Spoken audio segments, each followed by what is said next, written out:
Okay, I'm back. It's March 25th, 2020, discussing this wonderful book, Pride and Prejudice by Jane Austen. The book was originally published in 1814, and uh, it was reviewed at the time. It was praised, but Austen's fame arose posthumously, mostly when her nephew published a biography and republished all her books about 20 years after her death in 1817, and that kind of led to a revival of interest in her that's never waned and has really grown to the point where now, as I think I might have mentioned in class, Jane Austen's face is on the money in Great Britain, and that's a cultural difference in Europe. They tend to put artists, cultural figures, and so on, not just political leaders on their currency. Okay, but she's considered that sort of figure in England, towering figure for what? For the classical model of romantic comedy, and how a woman who's sort of fun, smart, beautiful, got some pluck, but doesn't have much money, is a little down on her luck. How's she gonna find love in the modern world? Okay, and Austen has some answers for that. Now we're picking up here. I'm going to try and address the question of first midterm question, which is, argue for me. Do you think their love is fundamentally impolite, uncivil? Is the word we're using uncivil, or do you think it isn't? That it's civil, that it actually is polite? And I drew that last time from chapter 25 in the book overall, where Lizzie says, describing Jane and Bingley's attachment, that they were ignoring other people, they're being rude to others, and then she asks her aunt rhetorically, is not the very essence of love general incivility? Okay, general incivility. Love is generally uncivil. Civil being polite. Okay, I want to look at now a chapter where that is true of now Lizzie and Darcy. We went over last time. He's in love with her. He asks her to marry him. She hates his guts because he separated her sister from Bingley, so she rejects him, and she does in the cruelest, most certain way. She says, "You're the last man in the world I could ever be prevailed on to marry." Okay, if we were the last two people alive, the human race would die because I wouldn't be with you. That's her answer. He then writes this letter. Famously, we're going to discuss the letter in a little bit. He writes this letter to her that says, look, you have things wrong about the guy Wickham. He tried to elope with my little sister and cheat me out of inheritance, and deprive her of any happiness and so on. And that starts to change Lizzie's opinion of him.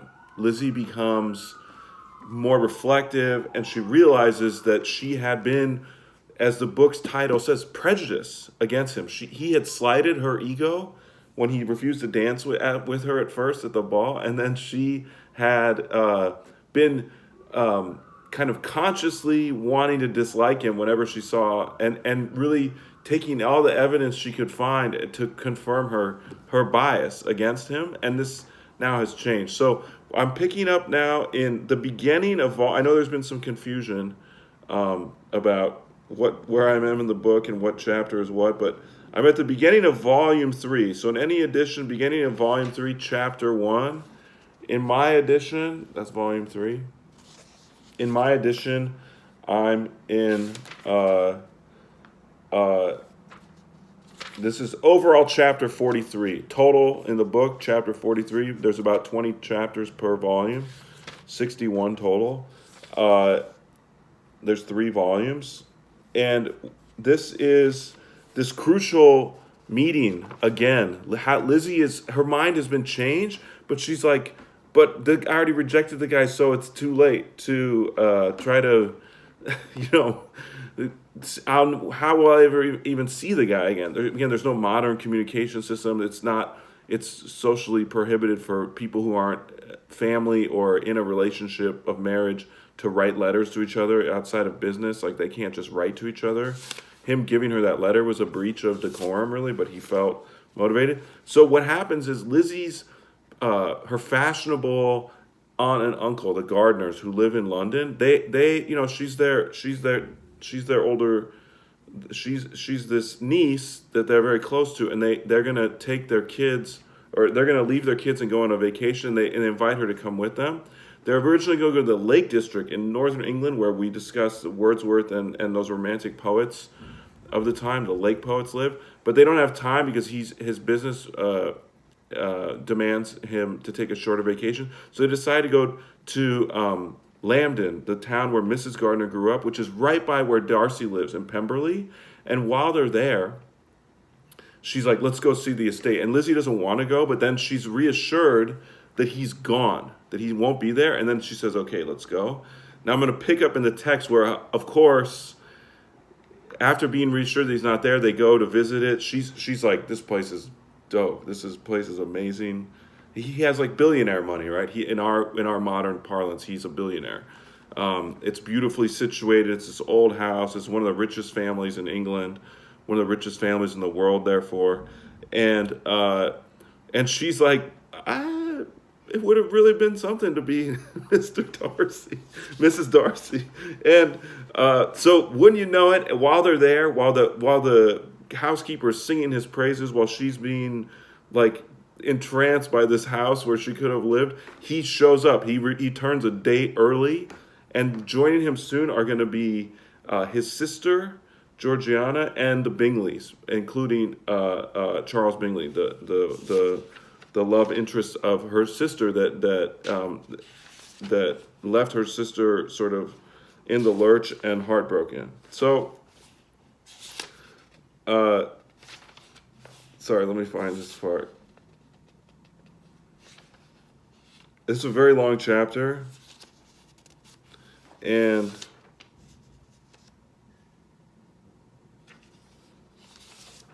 where is this?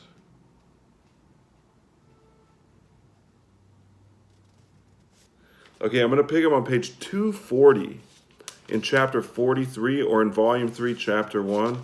This is a long chapter, so it's about 1, 2, 3, 4, 5 pages in any edition. And I'm picking up right when she sees him. He's walking up the lawn, and and imagine that. So you've rejected someone's hand in marriage.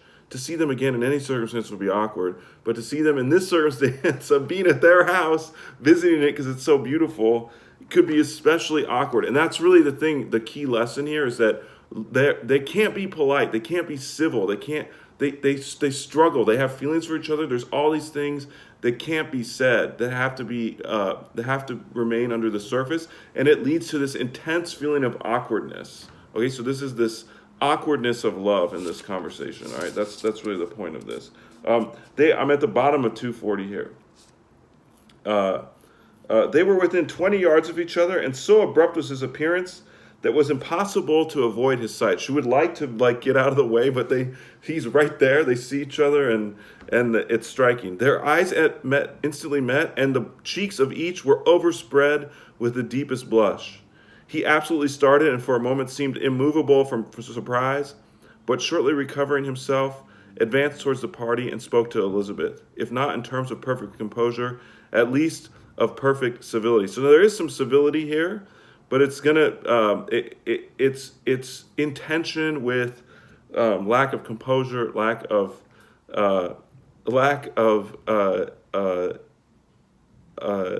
wanting to be in this situation. Okay, and she had instinctively turned away. Her first impulse is to run. But stopping on his approach, received his compliments with an embarrassment impossible to be overcome. Had his first appearance, or his resemblance to the picture they had just been examining, been insufficient to assure the other two that they now saw Mr. Darcy, the gardener's expression of surprise on beholding his master must immediately have told it. They stood a little aloof while he was talking to their niece, who astonished and confused, scarcely dared lift her eyes to his face, and knew not what answer she returned to his civil inquiries after her family. Amazed at the alteration in his manner since they last parted, every sentence that he uttered was increasing her embarrassment, and every idea of the impropriety of her being found there recurring to her mind. The few minutes in which they continued together were some of the most uncomfortable of her life. Nor did he seem much more at ease when he spoke. His accent had none of its usual sedateness, and he repeated his inquiries as to the time of her having left Longbourn, that's her home, and of her stay in Derbyshire so often in such a hurried way as plainly spoke the distraction of his thought. At length every idea seemed to fail him, and after standing a few moments without saying a word, he suddenly recollected himself and took leave. So they're basically standing there having one of those conversations where the words you're saying are being drowned out by the words that are going on in your mind. and Austen is trying to make us aware of that, but she's also doing it with a lot of discretion. And this is where, again, when we talk about Austen's classical ideal, she's not going to put words in their mouths here. She withdraws, and it's not a dialogue that's being reported, that repartee, that clever banter. It's Austen telling us secondhand how they felt and acted, but not giving us a dialogue. It's an artistic judgment on Austen's part. Let's look at another part of this. So then he leaves, and she's like, "Oh my God, let's get out of here." And they're like, "Who is that?" And the gardeners start to sense, "Oh, this guy, he's into her. This is great. He likes our niece. Of course he does. Everyone likes her. She's the best." And then he comes back, and if you notice, one of the key things in that passage I read is that his manners have changed. He's making an effort, like they always talked about before, that he didn't try to be polite because he didn't have to be. And Lizzie telling him, "You're not a gentleman. You don't act properly towards people. You're disrespectful. You're too arrogant and proud." Her telling him that has changed him. She showed him a mirror of what he looks like to others, and it's chastened him, and it's changed him, and it's remarkable. And she notices right away, he's like asking about her family, his tone of voice has changed, he's sincerely interested, even though he's like barely keeping it together because he's so shocked and surprised to see the woman he loves again when he thought he'd never see her again. And then hilarious, so then he comes back, he goes and changes because he was on a journey, he comes back, and he's super cool to her family. He says to the uncle, he says, "Hey, do you like fishing? Oh, while you're staying here, come and see, come and fish in my stream," because he has all this property, and he keeps the fish stock and all this stuff. And then he says, "Hey, will you come and meet, my sister's coming tomorrow. I'd love you to meet her." And Lizzie starts to realize he's not bitter. She said no to him, but he's not bitter. And he's still interested in her. She's afraid to really ask, like, "Hey, so what about that marriage, that whole marriage thing? Like, now that I've seen your house, like, sure, why not?" So in any case, very, very funny, very, very funny. One last part to really point out the awkwardness of love here, where there's all these feelings, but they can't express themselves because they're nervous around each other and around others, because she said no so definitively before, he's afraid to ask, and because she said no before, she's afraid to bring it up again because she thinks his feelings might be hurt, and it's really this tension that's good for laughs in a romantic comedy. So look on page 246 now. This is at near the end of chapter 43 or volume 3, chapter 1. Okay, he then asks her to walk into the house. So he's already done all these invitations. She's accepted, and they're waiting, and they've walked ahead because they weren't paying attention. They're so lost in their little awkward world. They walked way ahead of her aunt and uncle when they were walking with them. They just wandered off ahead of them, and they're waiting in front of the house for them to get there on this walk. And he says, he then asked her to walk into the house, but she declared herself not tired, and they stood together on the lawn. At such a time, much might have been said, and silence was very awkward. She wanted to talk, but there seemed an embargo on every subject. At last she recollected that she had been traveling, and they talked of Matlock and Dovedale with great perseverance. Yet time and her aunt moved slowly. That's that famous figure of speech we talked about before, a solipsis. Time and her aunt, these two different things, time itself and just one little person, both were moving slowly. As you know, probably when things are boring, when things are awkward, when life is uncomfortable, time feels in our subjective experience, not objectively, of course, time feels like it slows down. So time and her aunt's literally moving slowly, and time is subjectively moving slowly in her mind. She wants she wants to get out of there. Okay, as much as she's being sort of given hints and suggestions that he's into her still, she doesn't want to prolong the visit, like, and make things more and more awkward. So time and her aunt move slowly, and her patience and her ideas were nearly worn out before the tete-a-tete was over. And again, another solipsis: her patience and her ideas both worn out. She can't think of anything to talk about. On Mr. and Mrs. Gardner's coming up, they were all pressed to go into the house and take some refreshment, but this was declined, and they parted on each side with the utmost politeness. So there is civility now, but it's surface level. And underneath that is all this awkwardness, all this uncomfortableness, all these symptoms, signs of the most impolite thing of all, love. This desire to be sincere and earnest and connect with someone the way they want to connect. Okay, and Mr. Darcy handed the ladies into the carriage, and when it drove off, Elizabeth saw him walking slowly towards the house. In other words, her eyes lingered on him, and she's like watching him to the last possible second, because she's starting to have feelings for him, or as the kids say today, she's starting to catch feelings for him. So that's awkwardness as a mode of incivility. Okay, there is the surface civility that they're able to accomplish, but underneath it, they're so uncomfortable. They're so wanting to talk about something that's prohibited from being talked about. That it comes across as uncivil almost. It's uncomfortable for them. Okay, but it's a sign of something good, which is that he still loves her and that she's falling for him. All right, so a couple more lectures in a second, but that's chapter 43 and the awkwardness of love in Jane Austen.